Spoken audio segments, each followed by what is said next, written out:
ఉద్యోగ పర్వం మొదట ధర్మరాజు లెగిసి, న్యాయబద్ధంగా ఉన్న మా పెద్దనాన్న కౌరవులు మమ్మల్ని పిలిచి ఇప్పుడు రాజ్యంలో సగభాగం వాళ్ళు ఇవ్వాలి. ఎందుకంటే మేము అక్కడ చెప్పినట్టుగాను కురువృద్ధుల ముందు 12 సంవత్సరాల అరణ్యవాసం, 1 సంవత్సరం అజ్ఞాతవాసం సుఖాంతంగా ముగించుకొని ఇప్పుడు వాళ్ల కోసం ఎదురు చూస్తున్నాం.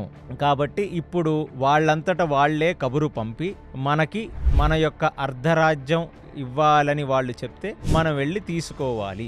కానీ వాళ్ళ యొక్క ఆలోచన విధానం, దుర్యోధనుడు తన దూతను పంపి నన్ను అడిగించటం లాంటివి చూస్తుంటే నాకెందుకో వాళ్ళు అంత తేలిగ్గా ఈ రాజ్యాన్ని ఇవ్వాలని అనుకోవట్లేదేమో అని నాకు ఒక సందేహం కలుగుతుంది.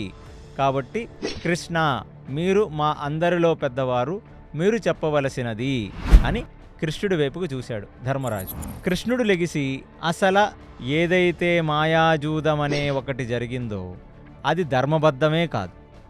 ఆ మాటికి వస్తే మీరెవరూ అరణ్యవాసానికి, అజ్ఞాతవాసానికి వెళ్లాల్సిన అవసరమే లేదు. కానీ నువ్వొక మాట ఇచ్చావు కురువృద్ధుల ముందు, కాబట్టి నువ్వు ఇదంతా చేశావు. కానీ నువ్వు చెప్పింది కూడా కరెక్టే ధర్మరాజా.